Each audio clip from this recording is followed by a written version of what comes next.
आज हम लोग कॉस्ट अकाउंट का एक इंपॉर्टेंट लेसन है प्रोसेस अकाउंट। प्रोसेस अकाउंट के बारे में आज हम लोग स्टडी करेंगे। सबसे पहले जाने कि प्रोसेस अकाउंट होता क्या है। ऐसी कंपनियां जब अपने किसी ऐसे प्रोडक्ट को बनाती हैं जो कि एक फिनिश गुड्स में कन्वर्ट होते समय अलग अलग मशीनों के थ्रू पास होता है, अलग अलग डिपार्टमेंट में जाना पड़ता है, अलग अलग कॉस्ट सेंटर के थ्रू होकर वो एक फिनिश गुड्स में कन्वर्ट होता है। तो फैक्ट्री हर एक स्टेज पर उसकी पर यूनिट कॉस्ट कैलकुलेट करना चाहती है। जैसे मान लो हम लोग कोई एक प्रोडक्ट बना रहे हैं और वह product 3 department A B C से पास होकर तब मेन प्रोडक्ट में चेंज होता है। जैसे हम एक पेन बना रहे हैं, उस पेन का एक प्रोसेस में बॉडी स्ट्रक्चर बन रहा है, एक अगले प्रोसेस में उसकी रिफिल बन रही है, अगले प्रोसेस में उसमें इंक भरी जा रही है। तो वो एक कंप्लीट पेन जब तैयार हो रही है तो 3 अलग अलग डिपार्टमेंट 3 अलग अलग मशीनों से वो गुजर रही है, पास हो रही है, तो एक कंप्लीट प्रोडक्ट में बनकर तैयार हो रही है। तो ये प्रोसेस अकाउंट कंपनियां बनाती क्यों है? वो पहला काम कि हर एक स्टेज पर वो अपना कॉस्ट पर यूनिट कैलकुलेट करना चाहती है कि हम इस प्रोसेस में जब अपने प्रोडक्ट को बनाए तो इस प्रोसेस में हमारा कॉस्ट पर यूनिट क्या आया। साथ ही साथ हम जब प्रोडक्ट को बनाएंगे तो हमारे प्रोडक्ट को बनाते समय हमारी फैक्ट्री के अलग अलग डिपार्टमेंटों में अलग अलग मशीनों पर जो हमारा प्रोडक्ट पास हो रहा है, कुछ नॉर्मल वेस्टेज, कुछ एबनॉर्मल वेस्टेज आएंगे, कुछ हमारा बाई प्रोडक्ट निकलेगा, कुछ रेजिड्यू निकलेगा। तो उनके अलग अलग स्टेजेस पर हम कॉस्ट निकालने की हमें जरूरत पड़ेगी। उस जरूरत को पूरा करने के लिए हमें प्रोसेस अकाउंट बनाना पड़ता है। तो प्रोसेस अकाउंट एक नॉर्मली छोटे छोटे अकाउंट्स होंगे, उसी पर हम एक बहुत ही इंपॉर्टेंट टॉपिक को पढ़ाने जा रहे हैं। हम एक क्वेश्चंस को यहाँ पर पढ़ रहे हैं जो कि आपकी स्क्रीन पर लगातार वो चल रहा है। पहला काम, आप जब स्क्रीन पर क्वेश्चन को देखें तुरंत वीडियो को वहां पर रोको, उस क्वेश्चन को एक कॉपी पर नोट करो और कॉपी पर नोट करने के बाद फिर वीडियो को आगे बढ़ाओ और उस कॉपी पर लिखे हुए क्वेश्चन और जब हम बोर्ड पर सॉल्यूशन देंगे उससे आप मिलाते चलो। और एक बार 2 बार अगर आप अच्छे से वीडियो को देख लेंगे तो कितना भी टफ से टफ टॉपिक होगा बहुत इजीली आपको क्लियर हो जाएगा। इसी प्रोसेस अकाउंट पर एक क्वेश्चन है, उसको आप देखो। The product of a manufacturing company passes through 2 process M and N। एक हमारा प्रोडक्ट है, वो जब फिनिश गुड्स यानी जो मार्केट में बिकना हम प्रोडक्ट बनाना चाहते हैं बेचने के लिए, जब उसको बनाते हैं तो 2 प्रोसेस से वो कंप्लीट होता है। एक प्रोसेस M है और एक प्रोसेस N है। और हमें ये भी बता रहा है कि it is ascertain that in each process 5% of total weight put in loss. हम जितना भी वेट हर प्रोसेस में इंट्रोड्यूस करते हैं, जितना भी वेट या जितने भी यूनिट किलोग्राम टन मटेरियल हम उस प्रोसेस में डालते हैं उसका 5% लॉस इन वेट हो जाता है। हमारे कुछ रॉ मटेरियल ऐसे होते हैं जिनमें मॉइस्चराइजर होता है और उस मॉइस्चराइजर के कारण उसमें वेट में कमी आती है। तो वेट में कमी होगी तो एक नॉर्मल वेस्टेज होगा जिसको लॉस इन वेट कहेंगे। आप इसको रोक नहीं पाएंगे। ये जब होगा, इसको अगर रोकने की कोशिश करोगे तो अपने आप कॉस्ट बढ़ाने लगेगा। ये लॉस से ज्यादा इसकी रिकवरी कॉस्ट आती है, इसको नॉर्मल वेस्ट होता है। फिर आगे क्वेश्चन में करा एट 10% स्क्रैप। तो जब हम कोई भी प्रोडक्ट बना रहे होते हैं तो जिस मटेरियल को यूज कर रहे होते हैं उसका कुछ स्क्रैप निकलता है। जैसे अभी आप कपड़े लिए टेलर मास्टर निकाल के 2 मीटर में आपका शर्ट बनेगा, तो 2 मीटर कंप्लीट आपके शर्ट में कपड़े नहीं यूज होते। उनका आप जब टेलर मास्टर कटिंग करता है तो कुछ स्क्रैप निकलते हैं। उस स्क्रैप में अगर वो मेटल से रिलेटेड चीजें उनको आप मार्केट में बेच भी सकते हो। तो करा कि 10% जो स्क्रैप है वो हर प्रोसेस में सेल होता है। 100 रुपीज प्रोसेस ए में पर टन, M में और N में 150 पर टन हम सेल करते हैं। और फिर अलग अलग प्रोसेस के क्वेश्चन में जो एक्सपेंसेस दिया है, मटेरियल कंज्यूम्ड प्रोसेस M में 1000 टन, N में 200 टन है। कॉस्ट ऑफ मटेरियल 120 M में है 150 एम में है। वेजेज है, मैन्युफैक्चरिंग एक्सपेंस है। तो देखो जो हम इस प्रोसेस अकाउंट को जब बनाएंगे, इसकी डेबिट साइड में हम इस प्रोडक्ट को बनाने के लिए इस प्रोसेस में जो भी एक्सपेंसेस कर रहे होंगे डेबिट साइड में लिखेंगे। और क्रेडिट साइड में कुछ इंपॉर्टेंट चीजें हैं, जैसे normal wastage, loss in weight, abnormal wastage, sale of residue, by product, closing stock और लास्ट में फिनिश गुड्स। तो जो इसका मेन पॉइंट होता है कि जब हम इसका बैलेंस कर रहे होंगे हर प्रोसेस का, उसके बैलेंसिंग फिगर को कैलकुलेट करना कि जो बैलेंस डेबिट क्रेडिट में आ रहा है उस बैलेंसिंग फिगर के सामने क्या लिखा जाए। तो देखो एक हम छोटा सा फार्मूला बताते हैं कि अगर क्वेश्चन में उस प्रोसेस का आउटपुट प्रोडक्शन नहीं दिया है तो क्रेडिट साइड में जो यूनिट का बैलेंस आएगा तो सबसे पहले आप यूनिट का बैलेंस करोगे। तो उस यूनिट का बैलेंस उस प्रोसेस का जो आएगा उस प्रोसेस का प्रोडक्शन होगा, उत्पादन होगा।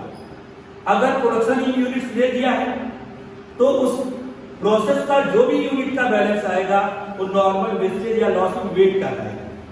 और अगर normal wastage, loss in weight और प्रोडक्शन भी दे रखा है यूनिट्स में, फिर भी यूनिट्स पे बैलेंस आ रहा है तो एबनॉर्मल वेस्टेज कहलाएगा। इन्हीं टॉपिक को हम लोग स्टडी करेंगे।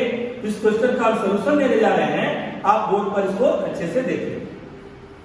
तो अभी हम लोगों ने क्वेश्चन को अच्छी तरह से पढ़ा, अब इसके सॉल्यूशन में आए। तो देखो हमने क्वेश्चन को पढ़ाते समय जो आपको इंफॉर्मेशन दी उसको फॉलो करते हुए उस क्वेश्चन को आप लोग लगाइए। देखो सबसे पहले स्टार्टिंग में बोला है कि हर एक प्रोसेस में 5% लॉस इन वेट होता है। जितनी भी यूनिट्स हम इंट्रोड्यूस करेंगे उसका 5% लॉस इन वेट होगा। और लॉस इन वेट एक नॉर्मल वेस्टेज होता है, उसको हम क्रेडिट साइड में लिखेंगे। और जितने भी यूनिट इंट्रोड्यूस किए हैं उसका 10% सेल ऑफ स्क्रैप, उसका 10% हम मार्केट में सेल कर देंगे उसके स्क्रैप को, और उसका स्क्रैप का सेलिंग भी क्रेडिट साइड में लिखा जाएगा। तो जो शुरुआत के ऊपर की इंफॉर्मेशन है दोनों क्रेडिट साइड में है। फिर नीचे लिख रहा है कि मटेरियल्स, तो प्रोसेस एम में जो मटेरियल जितने भी एक्सपेंसेस होंगे उस प्रोडक्ट को एम को बनाने के लिए प्रोसेस एम में, उसको हम डेबिट साइड में लिखेंगे। तो टू मटेरियल्स, देखो मटेरियल्स इन टर्न्स दिया हुआ, तो मटेरियल्स टर्न्स कितना देखो है 1000 टन, मटेरियल 1000 टन है। और उसके नीचे कॉस्ट ऑफ मटेरियल दिया है, तो कॉस्ट ऑफ मटेरियल कितने रुपए पर टन है देखो, रुपीज 120 पर टन। 1000 से 120 से मल्टीप्लाई करोगे इसका हो जाएगा 1,20,000 मटेरियल हुआ। नेक्स्ट उसके बाद सेकेंड इंफॉर्मेशन दी गई है वेजेज, वेजेज है प्रोसेस एम का 15,000 एक्सपेंस हो गया। वेजेज के बाद नेक्स्ट एक्सपेंस मैन्युफैक्चरिंग एक्सपेंस दिया है, उसको डेबिट साइड में लिख देंगे 10,000। मैन्युफैक्चरिंग एक्सपेंस है 10,000। जो एक्सपेंस डेबिट में हम लिख रहे हैं जो उस प्रोडक्ट को एम प्रोसेस में बनाने में खर्च हो रहा है, तो तीन एक्सपेंसेस दिए थे, तीनों को हमने डेबिट साइड में लिख दिया गया। अब हम जितनी यूनिट्स प्रोसेस एम में इंट्रोड्यूस करते हैं उसका 5% लॉस इन वेट हो जाता है। तो लॉस इन वेट का मतलब होता है कि जो इस प्रोडक्ट में, इस यूनिट में मॉइस्चराइजर होगा उससे जब बॉयलर या गन हीट पाएगा उसकी जो मॉइस्चराइजर उड़ जाएगा, इससे उसका वेट कम हो जाएगा। और इसको एक नॉर्मल वेस्टेज भी बोलते हैं। तो फिर इस क्वेश्चन में लॉस इन वेट दिया है तो लिखेंगे बाई लॉस इन वेट, और 1000 और 1000 का 5% 50 यूनिट। और नॉर्मल वेस्टेज और लॉस इन वेट को रुपीज में कन्वर्ट नहीं किया जाता, उसका कोई वैल्यूएशन नहीं करेंगे। जितना ये यूनिट होगी, जितना परसेंट लॉस इन वेट बोलेगा निकाल कर यहाँ यूनिट में लिखेंगे और रुपीज में उसकी कोई भी वैल्यू नहीं निकाली जाएगी। फिर कह रहा है कि जितनी यूनिट इंट्रोड्यूस होती है उसका 10% स्क्रैप निकलता है, स्क्रैप भी क्रेडिट साइड में। Sale on scrap 1000, 10%, 100 unit. और ये स्क्रैप रियलाइज होता है, इसको मार्केट में हम स्क्रैप को सेल कर सकते हैं। तो कह रहा है कि जो प्रोसेस एम का स्क्रैप है वो ₹100 पर टन सेल होता है। तो कितने टन हमारा कितने यूनिट स्क्रैप निकला है? 100 यूनिट, और वो मार्केट में इस प्रोसेस का स्क्रैप ₹100 पर टन सेल हो जाता है। तो 100 को 100 से मल्टीप्लाई किया, आ गया 10। अब जितनी भी प्रोसेस एम से रिलेटेड इंफॉर्मेशन थी हम लोगों ने फीड कर दिया। अब हम इस प्रोसेस का बैलेंस करेंगे। तो देखो, जब आप बैलेंस करने जाना तो प्रोसेस अकाउंट में जब भी बैलेंस करेंगे तो पहले यूनिट का बैलेंस करेंगे और फिर रुपीस का बैलेंस करेंगे। अब यूनिट में यहां लिखा गया 1000 और 1000, और उसमें से 50 और 100 ऐड करके माइनस करेंगे, आएगा 850। तो जो सबसे main topic, main important topic है कि जो इस यूनिट में बैलेंस आ रहा है उसके सामने क्या लिखा जाए। तो सबसे पहले देखा जाएगा क्या उस प्रोसेस के प्रोडक्शन के बारे में, आउटपुट के बारे में कुछ क्वेश्चन में इंफॉर्मेशन दिया है कि इतनी यूनिट्स प्रोड्यूस हुई, प्रोसेस में इतना यूनिट आउटपुट हुआ। अगर नहीं दिया है तो हमारा बैलेंसिंग फिगर आउटपुट ही होगा। अब देखो, इसमें लॉस इन वेट हमारा 50 हो गया है, स्क्रैप 100 टन हुआ, लेकिन इस एम प्रोसेस में कितनी यूनिट्स बनाई गई क्वेश्चन में नहीं दिया हुआ है। तो जो पहला बैलेंसिंग फिगर आएगा 850, वो हमारा कहलाया जाएगा उस प्रोसेस का प्रोडक्शन कहलाएगा, जो कि हम नेक्स्ट प्रोसेस में ट्रांसफर करेंगे और अगले प्रोसेस के लिए वो रॉ मटेरियल होगा। तो जो एम का प्रोडक्शन होगा वो एम के लिए रॉ मटेरियल कहलाएगा। 850 के सामने हम लोग लिख देंगे by transfer in process M 850। अब ये हमारा प्रोडक्शन कहलाया। अगर ये प्रोडक्शन भी दिया रहता, लॉस इन वेट भी दिया रहता और फिर बैलेंस आ जाता यूनिट में, तब वो एब नॉर्मल वेस्टेज कहलाता। तो यही आपको मेन चेक करना है कि प्रोडक्शन नहीं दिया है तो पहला बैलेंसिंग फिगर प्रोडक्शन दिया है और आगे बैलेंसिंग फिगर जो होगा नॉर्मल वेस्टेज होगा, लॉस इन वेट होगा। वो दोनों दिए हैं तो हमारा बैलेंसिंग फिगर एब नॉर्मल वेस्टेज होगा। तो फिलहाल लॉस इन वेट दिया है, प्रोडक्शन नहीं दिया था, प्रोडक्शन इसका बैलेंस हुआ। अब हम लोग रुपीस का बैलेंस करेंगे। तो देखो, ये 850 आपको बैलेंस से मिला, ये याद करना पड़ेगा, और इसको हम लोग ऐड कर देंगे 1,45,000 और 1,45,000 जैसे 10,000 को माइनस करेंगे, आएगा 1,35,000। अब हम लोग कॉस्ट पर यूनिट निकालेंगे। इस प्रोसेस में एक यूनिट की क्या कॉस्ट आएगी? 1,35,000 टोटल कॉस्ट है, और उस 1,35,000 रुपीज का कॉस्ट 850 यूनिट्स के लिए बनाने में आया है। इसकी पर यूनिट कॉस्ट आएगी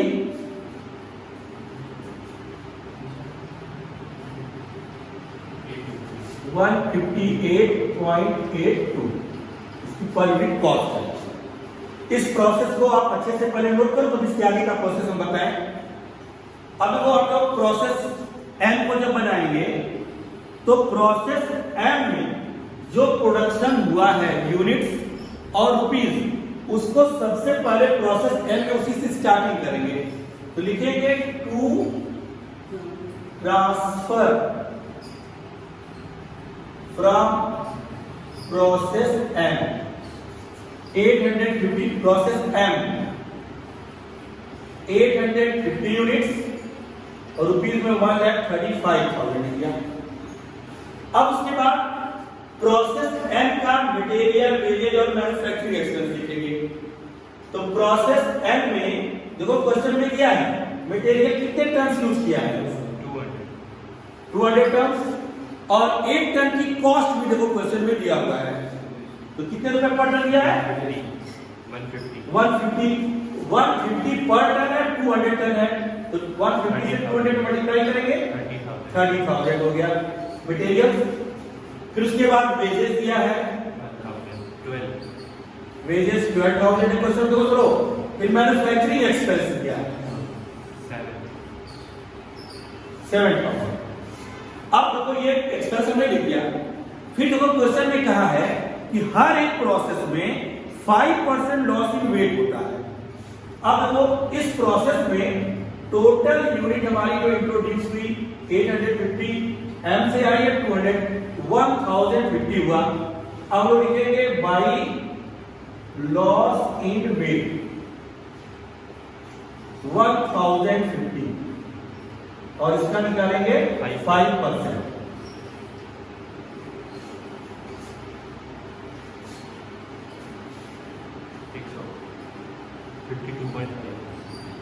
$52.50 यूनिट हमारा लॉस इन वेट गया। और हमने शुरू से बताया कि लॉस इन वेट का रुपीस में कोई भी कन्वर्जन नहीं, लॉस इन वेट को लिख दिया।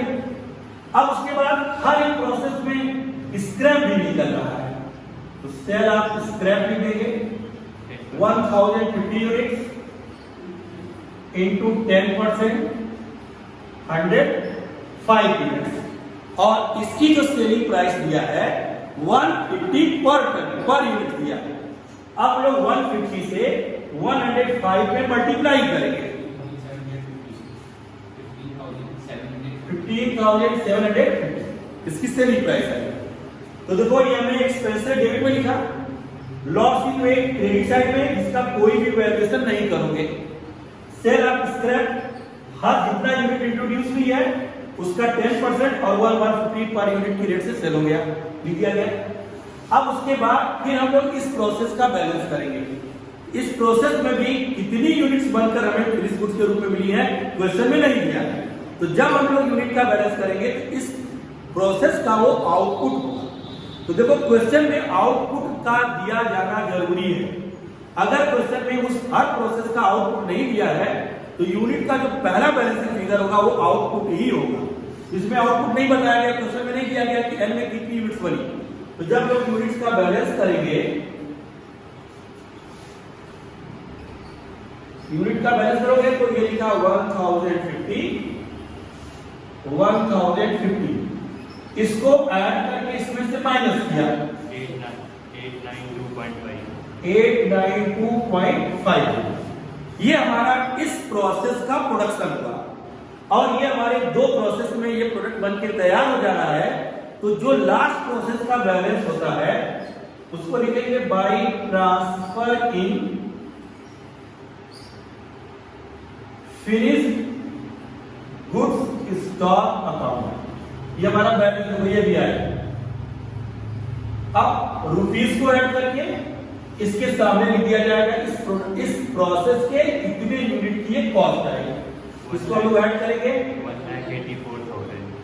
1,84,000 में 15,750 माइनस करोगे, इतना रिकवर हो चुका है।